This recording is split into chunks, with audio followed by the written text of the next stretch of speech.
வணக்கம் மாணவர்களே, welcome to channel S Cube. நான் உங்கள் சூர்யா. நாம் இந்த வீடியோவில் எதை பற்றி பார்க்க போகிறோம்னு சொல்லி பார்த்தீங்கன்னா, TANUVAS Tamil Nadu veterinary science and animal husbandry university வழங்கக்கூடிய பிவிஎஸ்சி அண்ட் ஏஹெச்னு சொல்லப்படக்கூடிய bachelor of veterinary science and animal husbandry இந்த டிகிரி கோர்சஸில் நாம் போன வீடியோவில் 92.5% இருக்கக்கூடிய ஸ்டூடெண்ட்ஸ்க்கு எந்த அளவுக்கு கட் ஆஃப் மார்க் இருக்கும், நம்ம எந்த அளவுக்கு சீட் கிடைக்குன்ற ஒரு பாசிபிலிட்டியை நம்ம சொல்லியிருந்தோம்.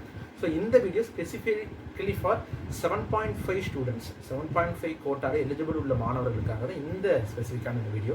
ஸோ இந்த வீடியோ நம்ம எதெல்லாம் பார்க்க போகிறோம்னு சொல்லி பார்த்தீங்கன்னா, ஃபஸ்ட்டு விஷயம், எந்த ரேங்க் வரைக்கும் இல்லை எந்த கட் ஆஃப் மார்க் வரைக்கும் நம்ம இருந்தோம் அப்படின்னா நம்மளை கவுன்சிலிங்க்கு முதல்ல கூப்பிடுவாங்க.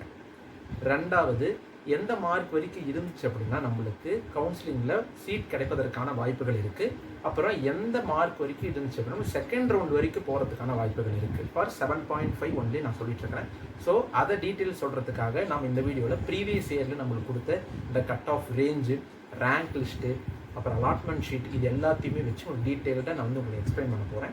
ஸோ அதை வந்து நீங்கள் முழுமையாக பார்க்கணும் அப்படின்னா இந்த வீடியோ ஸ்கிப் பண்ணாமல் பாருங்கள். அது இல்லாமல் இது மாதிரியான கல்வி செய்திகளை நீங்கள் தெரிஞ்சுக்கிறதுக்கு நம்மளுடைய சேனல் நீங்கள் ஃபாலோ அண்ட் சப்ஸ்கிரைப் பண்ணி வச்சுக்கோங்க. ஏன்னா நம்ம Tamil Nadu veterinary science and animal ஹஸ்பண்டரின்னு சொல்லப்படக்கூடிய தனுவாஸ் மட்டும் இல்லாமல் டிஎன்ஏயு அக்ரி யூனிவர்சிட்டி, அடுத்த பேராமெடிக்கல் கோர்ஸஸ், இது எல்லாத்துக்குமே அடுத்தடுத்து வீடியோஸ் நம்ம கொடுக்க போகிறோம். கடந்த 2-3 வருஷமாக நம்ம இதுக்கான கைடன்ஸ் கொடுத்துட்ருக்கோம். ஸோ இந்த வீடியோவில் நம்ம அதை அப்படியே நம்ம தொடர்ந்து பார்ப்போம். ஸோ சேனலை ஃபாலோ அண்ட் சப்ஸ்கிரைப் பண்ணி வச்சுக்கோங்க. ஸோ ஃபஸ்ட்டு விஷயம் நம்ம தெரிஞ்சுக்க வேண்டியது, ஒரு கோர்ஸ் நம்ம எடுத்துக்கிறோம் அப்படின்னா அது நம்ம அப்ளிகேஷன் போட்டதுக்கு அப்புறமேட்டு நம்மளுடைய கட் ஆஃப் மார்க், அப்ளை பண்ண மாணவர்களுடைய எல்லா கட் ஆஃப் மார்க்குமே எடுத்து கவர்மெண்ட் வந்து ஒரு ரேங்க் லிஸ்ட் அப்படின்ற ஒரு லிஸ்ட்டை ரிலீஸ் பண்ணுவாங்க. ஸோ அந்த லிஸ்ட்டை தான் இப்போ நீங்கள் ஸ்க்ரீனில் பார்க்குறீங்க. இது வந்து போன வருஷம் 2024-25 போன வருஷத்து ரிலீஸ் பண்ண 7.5க்கான ரேங்க் லிஸ்ட்டு. ஸோ இதில் பார்த்தீங்கன்னா கிட்டத்தட்ட 93 பேஜஸ் வந்து கொடுத்துருக்குறாங்க. உங்களுக்கே பார்த்தீங்க அப்படின்னா தெரியும். ஸோ இதில் வந்துட்டு முதல் கட் ஆஃப் மார்க் பார்த்தீங்கன்னா 199.5 அப்படின்ற ரேங்க்கில் தான் வந்து இது ஆரம்பிக்குது. அப்படின்னும் போது ஃபஸ்ட்டு மார்க் வாங்கக்கூடிய இந்த மாணவன் வந்து எம்பிசி கேட்டகரியில் 199.5 மார்க் எடுத்திருக்காங்க. ஸோ அப்படியே நம்ம எடுத்தோம் அப்படின்னா 93 பேஜஸை தாண்டி நம்மளுக்கு கட் ஆஃப் பார்த்தீங்கன்னா எங்கே நிற்குதுன்னா 89.250 மார்க் வரைக்குமே நம்மளுக்கு என்ன பண்ணியிருக்காங்க அப்படின்னா இந்த கட் ஆஃப் வந்து நம்மளுக்கு கொடுத்துருக்காங்க. ஸோ இது வச்சு பார்க்கும்போது நம்மளுக்கு அப்ளை பண்ண எல்லா 7.5 ஸ்டூடெண்ட்ஸுக்குமே கரெக்டாக செக்ரிகேட் பண்ணி அவங்க ரேங்க் லிஸ்ட் கொடுத்துட்றாங்க அப்படின்றது நம்மளுக்கு தெரியுது. ஸோ இப்போ கவுன்சிலிங்கில் எப்படி கூப்பிடுவாங்க, எந்த மார்க் ரேஞ்ச் வரைக்கும் கூப்பிடுவாங்க, எந்த மாதிரி கூப்பிடுவாங்க அப்படின்றத நம்ம பார்ப்போம். ஃபர்ஸ்ட் ஆஃப் ஆல் இப்போ நான் உங்களுக்கு இப்போ வந்து உங்களுக்கு ஒரு ஸ்க்ரீன் நான் உங்களுக்கு ஷேர் பண்ணுறேன். ஸோ இந்த பிடிஎஃப் பார்த்தீங்கன்னா உங்களுக்கு தெரியும். ஸோ இதுதான் வந்து போன வருஷம் நம்மளுக்கு இன்பர்சன் மோடில் 7.5 எல்லா கோர்சஸ்க்குமே இன்பர்சன் மோட் கவுன்சிலிங் தான். ஸோ இதுவும் இன்பர்சன் மோடில் தான் நடக்கும். நீங்கள் சென்னைக்கு நேரடியாக போவீங்க. ஸோ வென்யூ கூட அங்கே போட்டிருக்கிறாங்க.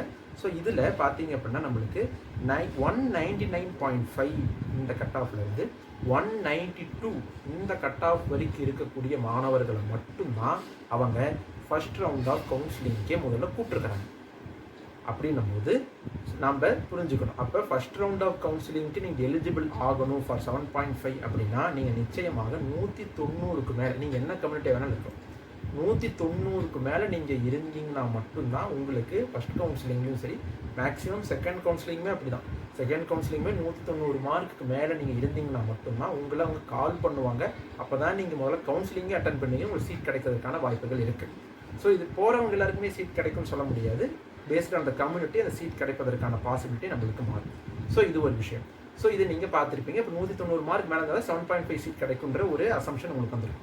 அடுத்து இது இப்போ நான் உங்களுக்கு காமிச்சிருக்கக்கூடிய இந்த பிக்சர் பார்த்தீங்கன்னா போன வருஷம் 7.5ல் சீட் கிடைச்ச மார்க், எந்த மார்க் வரைக்கும் சீட் கிடைச்சிருக்கு அப்படின்றத நான் உங்களுக்கு ஷேர் பண்ணுறேன்.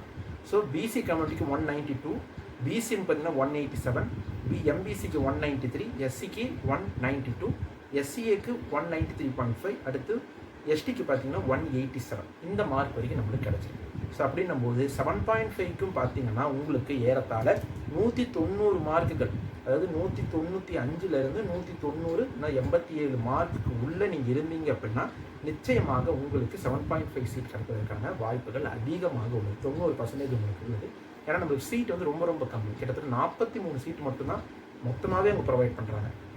அப்படின்னும் போது உங்களுக்கு நிச்சயமாக 190 மார்க் நீங்கள் ஸ்டாண்டர்டாக நீங்கள் இருந்தீங்க அப்படின்னா அதுக்கு மேலே ஒரு 2 மார்க், அதுக்கு கீழே 2 மார்க் நீங்கள் இருந்தீங்கனாலே நிச்சயமாக ஒரு சீட் கிடைப்பதற்கான வாய்ப்புகள் அதிகமாகவே உள்ளது. ஆனால் கவுன்சிலிங்க்கு அவங்க கூப்பிடணும்னா நீங்கள் நிச்சயம் 190 மார்க் மேலே இருந்தால் தான் உங்களுக்கு கூப்பிடுவாங்க. இல்லை அப்படின்னா நிச்சயமாக அவங்க கூப்பிட மாட்டாங்க. கவுன்சிலிங் அட்டன் பண்ணால் தான் உங்களுக்கு சீட் எடுக்க முடியும். அதனால் 100 மார்க் மேலே இருக்கீங்க அப்படின்னா நீங்கள் 7.5 எதிர்பார்க்கலாம். அதுக்கு இருந்தால் நிச்சயமாக கிடைக்காது அப்படின்றத நீங்கள் புரிஞ்சுக்கணும். ஸோ இந்த வீடியோவில் நான் உங்களுக்கு எல்லா விஷயமே சொல்லியிருக்கிறேன். எந்த அளவுக்கு இருந்தால் கவுன்சிலிங்கில் கூப்பிடுவாங்க, எந்த அளவு மார்க் இருந்தால் நீங்கள் வந்து உங்களுக்கு சீட் கிடைக்கும் அப்படின்ற மாதிரியான விஷயங்கள்லாம் உங்களுக்கு டெமோ மாதிரி நான் உங்களுக்கு காமிச்சிருக்கேன். ஸோ இது மாதிரி வேறு ஏதாவது டவுட் இருக்குது அப்படின்னா மறக்காமல் கமெண்ட் பாக்ஸில் கமெண்ட் பண்ணி வைங்க. வேறு ஏதாவது கோர்ஸ் லெட்டர் நம்ம வீடியோ பண்ணோம் அப்படின்னாலும் மறக்காமல் கமெண்ட் பாக்ஸில் சொல்லுங்கள். உங்களுக்கு நான் அதை பற்றி எக்ஸ்ப்ளனேஷன் கொடுக்குறேன். மற்றொரு அற்புதமான சந்திப்போம். நன்றி நண்பர்களே.